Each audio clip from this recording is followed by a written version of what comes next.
विश्वविद्यालय के छात्रों द्वारा बांटा जाता। भारत में ISI के माध्यम से नक्सलवाद रहा। सन 1983 दिल्ली के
कुछ देर पहले विश्व हिंदू परिषद कार्यालय से निकले यात्रा शहर का भिन्न भिन्न रास्ता परिक्रमा करते हुए विवेकानंद रोड मातृ मंदिर में इसका समाप्ति होगा। अभी इस पथसभा में संक्षिप्त मौखिक रखने के लिए बजरंग दल का एकनिष्ठ कार्यकर्ता श्री मणिभूषण चौधरी को मैं आग्रह करता हूं अपना विषय सबका सामने रखने के लिए। जय श्री राम। सार्वजनिक हॉस्पिटल सामने विश्व हिंदू परिषद बजरंग दल दुर्गा बाहिनीर सुदृश्य मिছিল, যে মিছিলের বিষয় হচ্ছে অখণ্ড ভারত সংকল্প দিবস। আজকের তারিখটি হচ্ছে 14 আগস্ট। সুধী নাগরিকবৃন্দ, আপনারা হয়তো আগে ভাবছেন আগামীকালকে 15 আগস্ট এই দেশের স্বাধীনতা দিবস, তাহলে আজকে 14 আগস্টের প্রয়োজনটা কি জন্য রয়েছে?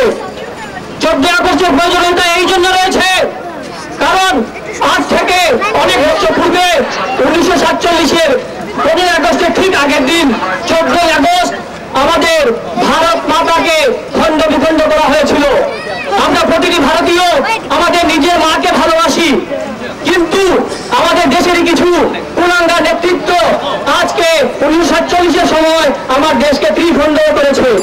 শুধু ত্রিখণ্ড নয়, আমাদের দেশকে বারবার খণ্ডিত করা হয়েছে। খণ্ডিত করার অপরাধ কি? খণ্ডিত হওয়ার অপরাধ কারণ আমাদের দেশে যে স্থানে হিন্দুদের সংখ্যা কমে গিয়েছিল, যে স্থানে হিন্দুরা সংখ্যালঘু হয়ে পড়েছিল, সেই স্থানকে ভারত থেকে খণ্ডিত করা হয়েছিল। অতি দুর্ভাগ্যের কথা, আমরা প্রতিটি ভারতীয় এই ভারত মাকে নিজের মা বলে ভাবলেও যখন খণ্ডিত হয়েছিল তখন আমরা চুপ করে বসেছিলাম। আজকে এই পরিস্থিতি আবার আসছে। আমাকে বলা হয়েছে সংক্ষিপ্ত ভাষণ দেওয়ার জন্য, তাই মূল বিষয়টুকু আমি রাখছি। মূল বিষয়টুকু হচ্ছে আবারও হয়তো আমাদের দেশ খণ্ডিত হতে চলছে। কিভাবে? কারণ যদি এই উপত্যকা কোথায় ঘুরি, ধরা যাক বড় উপত্যকা আমরা যে অঞ্চলে আছি সেই স্থানে 3টি জেলা হচ্ছে কাছাড়, করিমগঞ্জ এবং হাইলাকান্দি জেলা। সেই জেলাতে ইতিমধ্যে আমাদের হিন্দুরা সংখ্যালঘু হয়ে পড়েছেন। হাইলাকান্দি, করিমগঞ্জে হিন্দুদের থেকে মুসলমানদের সংখ্যা বেশি। শুধু এই নয়, আপনারা ইতিমধ্যে দেখছেন অনুপ্রবেশ রূপে আমাদের দেশে কি ভয়ানক ঘটনা ঘটছে।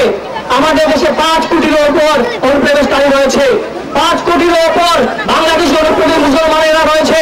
কিন্তু অতি দুর্ভাগ্যের কথা, সে কথা আমরা বলছি না, সিবিআই এর ডিরেক্টর যোগেন্দ্র শর্মা বলেছেন। কিন্তু সেই দুর্ভাগ্য আমরা আমাদের দেশের প্রশাসন, আমাদের দেশের জনসাধারণ ভুলে যাচ্ছেন। সে ভুলার ফলে হয়তো আগামীতে আবার আমাদের দেশ খণ্ডিত হতে পারে। কারণ আমাদের দেশেরই কিছু কুলাঙ্গার নেতৃত্ব, কিছু মুসলমান রাজনৈতিক নেতারা, বদরুদ্দিন আজমল হন কি যে কোনো কেউ হন, যে নামে মাত্রই মুসলমান রাজনৈতিক নেতা হন, তারা বলছেন প্রথমে আমরা মুসলমান, পরে ভারতীয়। তারা মুসলমানত্বের নামে তারা প্রথমে এক হয়ে যান। তারা দেশকে খণ্ডিত বিখণ্ড বারবার করেছেন, আবার করছেন। তারা বিবৃতি দিচ্ছেন আমরা এখন যারা রয়েছি হিন্দুস্তানে, মুসলমানরা যারা রয়েছি, তারা দেশকে আবারও খণ্ডিত করব। বন্ধুগণ, আমরা চুপ করে বসে থাকবো না, আমরা চুরি করে বসে থাকিনি। কারণ আমাদের এখানে বিশ্ব হিন্দু পরিষদ, বজরং দল, দুর্গা বাহিনী তথা রাষ্ট্রীয় স্বয়ংসেবক সংঘের মতো দেশপ্রেমী সংগঠন রয়েছে। আপনাদের কাছে বিনম্র অনুরোধ, দেশকে রক্ষায় আপনারা এগিয়ে আসুন, অনুপ্রবেশকারীদের বিরুদ্ধে সোচ্চার হন। ধন্যবাদ। জয় শ্রীরাম, ভারত মাতা কি জয়।